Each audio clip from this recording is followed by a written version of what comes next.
안녕하세요. 지난 시간에는 오행의 첫 번째, 목에 대해 배웠습니다. 씨앗이 땅을 뚫고 하늘을 향해 뻗어 올라가는 기운, 시작하고 성장하는 봄의 기운이었죠. 오늘은 그 봄의 기운이 한 단계 더 나아간 곳, 오행의 두 번째인 화입니다. 그런데 사주에서 화는 단순히 불이라는 물질이 아니에요. 불이 타오르는 방식, 그 이치 자체를 상징합니다. 오늘도 마찬가지로 화의 특성을 외우려 하지 마시고 왜 그런가를 이해하는 데 집중해 주세요. 불이라는 존재가 어떻게 타오르고 어떤 방식으로 존재하는지 머릿속에 그리다 보면 나머지는 자연스럽게 따라옵니다. 지난 시간에 오행이 계절의 순환이라고 말씀드렸습니다. 목이 봄이었다면 화는 여름입니다. 봄에 싹을 틔우고 자라난 것들이 여름에 가장 활짝 피어나는 것처럼 목의 기운이 성장해서 도달하는 정점이 바로 화예요. 그 흐름을 기억하면서 오늘 강의를 들어주세요. 화를 이해하는 가장 좋은 방법은 눈앞에 타오르는 불꽃 하나를 떠올리는 겁니다. 모닥불이든 촛불이든 장작불이든 좋아요. 그 불이 어떻게 존재하는지를 천천히 관찰해 보세요. 불의 첫 번째 속성은 빛을 발산한다는 것입니다. 불은 혼자만 빛나지 않아요. 주변을 밝힙니다. 어두운 방에 촛불 하나를 켜면 방 전체가 밝아지죠.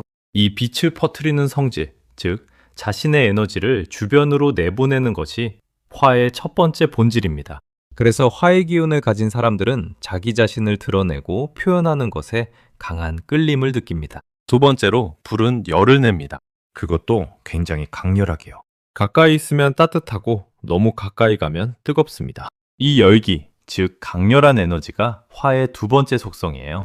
화의 기운은 뭔가를 미지근하게 하는 법이 없습니다. 좋으면 뜨겁게 좋아하고 싫으면 확실하게 싫어해요. 감정의 온도가 항상 높습니다. 세 번째로 불은 위로 타오릅니다. 이건 목과 비슷해 보이지만 결이 달라요. 목이 씨앗에서 하나의 방향성을 갖고 뚫고 나가는 상승이라면 화는 맹렬하게 솟구치는 동시에 사방으로 퍼져나가려는 에너지입니다. 불꽃을 보면 가만히 있질 않잖아요. 끊임없이 춤추고 일렁이며 에너지를 바깥으로 발산합니다. 네 번째로 불은 연료를 소비합니다. 장작이 있어야 타고 기름이 있어야 타죠. 그리고 연료가 다 타면 불은 꺼집니다. 이 소진되는 성질도 화의 중요한 특성이에요. 화의 기운이 강한 사람들은 에너지를 폭발적으로 쏟아내는 만큼 빠르게 소진됩니다. 타오를 때는 누구보다 밝게 타지만 연료가 떨어지면 갑자기 꺼져버리는 것이 불의 이치예요. 그렇다면 계절로서 화를 좀 더 심층적으로 이해해 볼까요? 화는 여름에 배속됩니다. 여름이 왜 화인지는 직관적으로 느껴지실 거예요. 여름은 태양이 가장 강하게 내리쬐는 계절입니다. 낮이 가장 길고 빛과 열기가 최고조에 달하는 시간이에요.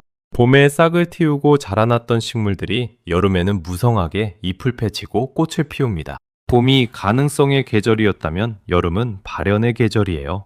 안에 있던 것이 밖으로 터져 나오는 계절, 숨겨져 있던 것이 가장 크게 드러나는 계절입니다. 이 밖으로 드러남이 화의 핵심 기운과 정확히 일치합니다. 방향이 남쪽인 것도 같은 이치입니다.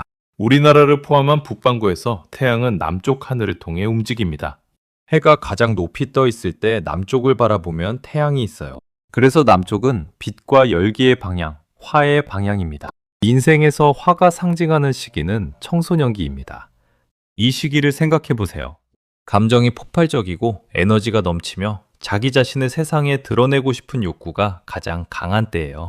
부끄러움보다 열정이 앞서고 때로는 무모할 만큼 강렬하게 무언가에 빠져들죠. 불이 활활 타오르는 것처럼요. 이 시기의 에너지와 화의 기운은 정확히 맞아떨어집니다. 다른 상징들도 살펴볼까요? 화의 색은 적색, 즉 붉은색과 주황색 계열입니다.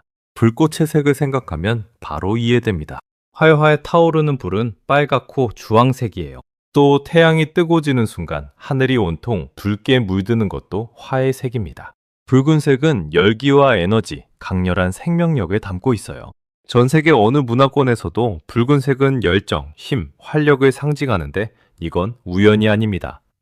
화의 기운이 붉은색과 자연스럽게 연결되는 이치가 있기 때문이에요.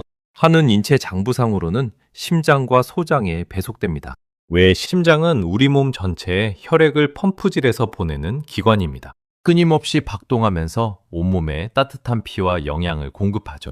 이 에너지를 전신으로 발산하는 역할이 빛과 열을 사방으로 내보내는 기운과 정확히 맞닿아 있어요. 한의학에서는 심장을 단순한 펌프 기관이 아니라 정신과 의식이 깃드는 곳으로 봅니다. 감정, 기쁨, 의식, 사고가 모두 심장과 연결된다고 보는 거예요. 왜냐하면 화의 기운은 감정적이고 표현적이고 의식이 바깥을 향하는 기운이기 때문에 그렇습니다. 화의 기운에 문제가 생기면 심장이 두근거리거나 불안하고 산만해지거나 잠을 못 자는 증상으로 나타날 수 있다고 봅니다. 화의 덕목은 예, 즉 예의와 예절입니다. 얼핏 보면 불과 예의가 무슨 관련이 있는지 어색하게 느껴질 수 있어요. 그런데 깊이 생각해 보면 아주 자연스러운 연결입니다. 불은 빛을 냅니다. 그리고 빛이 있으면 모든 것이 드러나죠. 예의라는 것도 마찬가지예요. 예의는 자신의 상대방에게 드러내는 방식입니다. 인사를 하고 격식을 갖추고 상대를 높이는 행위. 모두가 나는 당신을 이렇게 대합니다. 라는 것을 표현하는 거잖아요. 그 표현 자체가 화에 발산하는 기운과 연결됩니다. 또 불은 어두운 것을 밝혀줍니다. 예의도 마찬가지예요. 예절 바른 사람이 있는 자리는 분위기가 밝아지고 따뜻해집니다. 촛불 하나가 방 전체를 밝히듯 예의 있는 한 사람이 관계를 따뜻하게 밝히는 것이 화의 이치와 일치합니다. 방위상으로는 남쪽입니다. 북반구에서 태양은 항상 남쪽 하늘에 있습니다. 정오에 태양이 가장 높이 떠 있는 방향이 남쪽이에요. 즉 남쪽은 빛과 열기의 극정, 에너지가 가장 강한 방향입니다. 화가 오행 중에서 가장 강한 발산의 기운을 가지고 있으니 에너지가 최고조에 달하는 남쪽과 연결되는 것은 자연스러운 흐름입니다. 이제 화의 기운이 사람의 성향으로는 어떻게 나타나는지 살펴보겠습니다. 불의 이치를 충분히 이해하셨다면 자연스럽게 연결되실 거예요. 화의 장점부터 살펴보겠습니다. 첫째, 강렬한 표현력과 카리스마입니다. 화의 기운이 강한 사람은 방에 들어서는 순간 존재감이 느껴집니다. 불이 켜지면 방이 밝아지듯 이 사람이 오면 분위기가 달라져요. 말할 때 목소리에 힘이 있고 표정이 풍부하고 감정이 솔직하게 드러납니다. 무대 위에서 발표 자리에서 사람들 앞에 서야 하는 상황에서 자연스럽게 빛이 나는 사람들이에요. 둘째, 열정과 집중력입니다. 화의 사람들이 무언가에 빠져들면 정말 뜨겁게 빠져듭니다. 관심이 생긴 분야에는 온 에너지를 쏟아붓고 그 집중력이 놀라운 결과를 만들어내기도 해요. 좋아하는 것에 대한 열정이 주변 사람들에게도 전염될 만큼 강렬하게 타오릅니다. 이 에너지는 일의 초반부 분위기를 끌어올려야 하는 순간 사람들을 고무시켜야 할 때 특히 빛납니다. 셋째, 사교성과 밝은 에너지입니다. 불은 따뜻합니다. 화의 사람들 곁에 있으면 따뜻하고 활기차죠. 낯선 사람과도 금방 친해지고 처음 보는 자리에서도 어색함을 금방 틀어버리는 능력이 있어요. 이 사교성은 불이 주변을 밝히는 속성에서 나오는 것입니다. 화의 기운이 강한 사람들은 자연스럽게 주변 사람들에게 활력을 불어넣습니다. 넷째, 직관력과 빠른 판단력입니다. 불은 순식간에 번집니다. 화의 기운도 마찬가지로 빠르게 반응하는 성질이 있어요. 상황을 순간적으로 파악하고 감각적으로 판단하는 능력이 뛰어납니다. 오래 따져보지 않아도 이건 맞아, 저건 아니야를 빠르게 감지하는 직관력이 있어요. 이 빠른 감각이 빠른 의사결정이 필요한 환경에서 강점이 됩니다. 반면 화의 단점은 어떻게 될까요? 첫째, 감정 기복이 크고 충동적입니다. 불꽃이 바람에 흔들리듯이. 화가 강한 사람들도 감정이 쉽게 흔들립니다. 이들은 감정의 파도가 아주 크다고 할 수 있습니다. 기쁠 때는 매우 기쁘고 화가 날 때는 굉장히 강렬하게 화가 나며 그 감정이 즉각적으로 표출됩니다. 말이나 행동이 먼저 나오고 난 후에 생각이 뒤따르는 경우가 많아서 뜻하지 않게 상대방에게 상처를 주거나 돌이키기 어려운 말을 하기도 해요. 둘째, 지속성이 약하고 쉽게 식습니다. 이건 불의 본성에서 그대로 나옵니다. 불은 연료가 있을 때 활활 타지만 연료가 떨어지면 꺼집니다. 화의 기운이 강한 사람들은 처음에 굉장히 뜨겁게 시작하지만 그 열기가 오래 지속되지 않는 경우가 많아요. 금방 새로운 것에 흥미를 느끼고 처음에 열정이 식으면 흥미를 잃어버립니다. 단거리 달리기에 강하고 장거리에 약한 것이 화의 기질이에요. 셋째, 과장되거나 자기중심적으로 흐를 수 있습니다. 화의 기운이 과하면 자기 자신을 드러내고 싶은 욕구가 지나쳐서 이야기를 과장하거나 자신이 중심이 되고 싶은 성향이 강해집니다. 불은 빛을 냅니다. 그런데 그 빛이 너무 강하면 오히려 주변을 눈부시게 해서 보기 불편하게 만들 수 있어요. 또 주목받지 못할 때 쉽게 상처를 받기도 해요. 넷째, 섬세함과 지구력이 부족할 수 있습니다. 불은 섬세하게 계획하고 오래 버티는 것보다 강렬하게 타오르는 것이 본성입니다. 마찬가지로 화의 기운이 강한 사람들은 꼼꼼하게 따지고 정밀하게 계획하는 일, 오랜 시간 단조롭게 지속해야 하는 일에 약한 경향이 있어요. 큰 그림을 그리는 데는 뛰어나지만 디테일을 챙기는 것이 버거울 수 있습니다. 이번에는 화의 기운이 어떤 직업에서 자연스럽게 빛을 발하는지 살펴보겠습니다. 화의 핵심이 발산, 표현, 열정, 사람을 끌어당기는 빛이라는 것을 기억하면서 들어주세요. 첫째, 사람들 앞에 서는 직업입니다. 배우, 방송인, 강연가, 유튜버 등이 해당됩니다. 화의 가장 핵심적인 기운은 자신을 드러내고 빛을 발산하는 것입니다. 무대 위에서는 배우, 카메라 앞에서 말하는 방송인, 청중 앞에서 열정적으로 이야기하는 강연가가 바로 이 기운이 가장 자연스럽게 흐르는 일입니다. 이런 직업들은 단순히 기술이 좋은 사람보다 제 에너지를 바깥으로 강하게 발산할 수 있는 사람이 빛납니다. 화의 사람들에게 카메라나 무대는 불에게 산소와 같습니다. 오히려 더 활활 타오르게 만드는 연료예요. 둘째, 분위기를 이끄는 직업입니다. 영업, 마케팅, 홍보, 이벤트 기획에 해당됩니다. 불은 주변 온도를 높입니다. 화의 사람들도 마찬가지로 자신이 있는 자리의 분위기를 끌어올리는 능력이 있어요. 영업은 상대방의 마음에 불을 지피는 일입니다. 내가 이것을 얼마나 열정적으로 좋아하는지, 얼마나 진심으로 권하는지가 고스란히 전달될 때 성과가 나죠. 마케팅과 홍보도 마찬가지예요.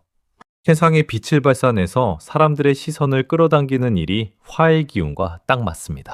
셋째, 리더십과 동기부여 직업입니다. 경영자, 팀 리더 등에 해당됩니다. 불이 있는 곳에 사람들이 모입니다. 추운 겨울 모닥불 주위로 사람들이 모여들듯이 화의 기운을 가진 리더 주변에는 자연스럽게 사람들이 따릅니다. 비전을 제시하고 팀에 활력을 불어넣고 할 수 있다 하는 열기를 만드는 것이 화의 리더십 방식이에요. 차갑게 계산하는 리더십보다 뜨겁게 이끄는 리더십, 그것이 화의 강점입니다. 넷째, 예술과 창작 분야입니다. 음악가, 화가, 디자이너, 작가에 해당됩니다. 화는 감정을 표현하는 기운입니다. 예술은 감정을 형태로 만드는 작업이에요. 그래서 화의 기운이 강한 예술가들은 기교보다 감정을 담는 데 강점이 있습니다. 듣는 사람을 울리고 웃기고 전율하게 만드는 음악, 보는 사람이 에너지를 느끼는 그림, 읽는 사람의 가슴에 불을 지피는 글, 이 모두가 화의 발산 기운이 예술로 표현된 것입니다. 반대로 화의 기운이 위축되거나 소진되기 쉬운 환경도 있습니다. 혼자 조용히 반복 작업을 해야 하는 환경, 자기 의견이나 개성을 표현할 기회가 없는 환경, 규정과 절차만 강조되는 경직된 조직이 그렇습니다. 불에 뚜껑을 덮으면 꺼지듯이 화의 기운을 가진 사람이 자신을 표현할 수 없는 환경에 있으면 급격하게 에너지를 잃어버립니다. 왜 나만 숨어 있어야 하지? 라는 답답함이 반복된다면 화의 기운이 억눌리고 있다는 신호일 수 있어요. 그리고 화가 사주에 지나치게 많으면 불이 너무 강하게 타오르는 상태가 됩니다. 활활 타오르는 불은 주변의 모든 것을 태워버리죠. 감정 기복이 극심해지고 충동적인 말과 행동이 잦아지며 분노가 폭발하거나 흥분 상태가 오래 지속됩니다. 자기 자신에 대한 확신이 지나쳐서 독단적으로 행동하고 타인의 이야기를 흘려듣는 경향이 생겨요. 에너지가 너무 강하게 바깥으로만 향하다 보니 오히려 내면은 공허하고 불안한 역설적인 상태가 되기도 합니다. 몸으로는 심장 두근거림, 불면증, 안면 홍조, 부강건조 등의 증상으로 나타날 수 있습니다. 화가 강할 때는 수의 기운이 균형추가 됩니다. 물은 불을 끄는 기운이에요. 수는 고요함, 깊이, 침잠하는 기운인데 이것이 과열된 화를 식혀줍니다. 실질적으로는 말하기 전에 한번 멈추는 습관, 자신의 내면을 들여다보는 시간, 조용한 곳에서 혼자 생각을 정리하는 것이 도움이 됩니다. 불이 활활 타려면 적절한 공기가 필요하듯 화의 기운도 여백이 있어야 오히려 더 건강하게 발산됩니다. 반대로 화의 기운이 약하거나 거의 없으면 불이 꺼진 방처럼 어둡고 차가운 느낌이 납니다. 자신을 드러내는 것이 어렵고 사람들 앞에 나서는 것을 꺼리며 감정 표현이 서툽니다. 말하고 싶은 것은 있는데 어떻게 표현해야 할지 모르거나 표현했다가 어떻게 받아들여질지 두려워서 자꾸 안으로 숨어들게 되죠. 예의 덕목이 약해지면 사회적인 관계에서 어색함이 생기거나 반대로 지나치게 격식만 따르면서 진심이 빠진 형식적인 관계가 되기 쉽습니다. 활력이 부족하고 무기력감이 자주 찾아오며 기쁨이나 흥분 같은 감정을 제대로 느끼지 못하는 경우도 있어요. 몸으로는 혈액순환이 잘 안 되거나 손발이 차고 쉽게 피로감을 느끼는 증상으로 나타날 수 있습니다. 화가 약할 때는 목의 기운이 도움이 됩니다. 나무가 불의 연료가 되어 불을 키우듯 목의 성장 에너지가 화의 발산 기운을 살려줍니다. 실질적으로는 자신을 표현할 수 있는 작은 기회를 꾸준히 만드는 것이 중요해요. 말하기가 어렵다면 글쓰기로, 글쓰기가 어렵다면 그림이나 음악으로, 어떤 형태로든 내 안의 것을 밖으로 꺼내는 연습이 필요합니다. 불씨가 꺼진 것처럼 느껴질 때 억지로 크게 타오르려 하기보다 작은 불씨부터 다시 살리는 것이 핵심입니다. 내가 진심으로 좋아하는 것, 가슴이 살짝 뛰는 것을 찾아서 그 작은 불씨에 조심스럽게 바람을 불어넣어 주세요. 화의 기운은 억지로 만들어지지 않습니다. 진심과 열정이 있는 곳에 자연스럽게 불이 붙습니다. 오늘 화를 공부하면서 느끼셨겠지만 오행은 각각이 독립된 특성이 아니라 연결되어 있습니다. 목이 있어야 화가 타오를 수 있는 것처럼요. 그래서 화를 이해할 때도 목과의 관계를 자연스럽게 느끼셨을 거예요. 화를 기억할 때 이 하나의 장면만 기억하세요. 어두운 밤, 환하게 타오르는 모닥불. 그 빛으로 주변이 밝아지고 그 열기로 사람들이 모여들며 춤추듯 일렁이는 불꽃이 식을 줄 모르고 타오릅니다. 그것이 화입니다. 다음 시간에는 오행의 세 번째, 토에 대해 이야기해 보겠습니다. 오늘도 끝까지 봐주셔서 감사합니다.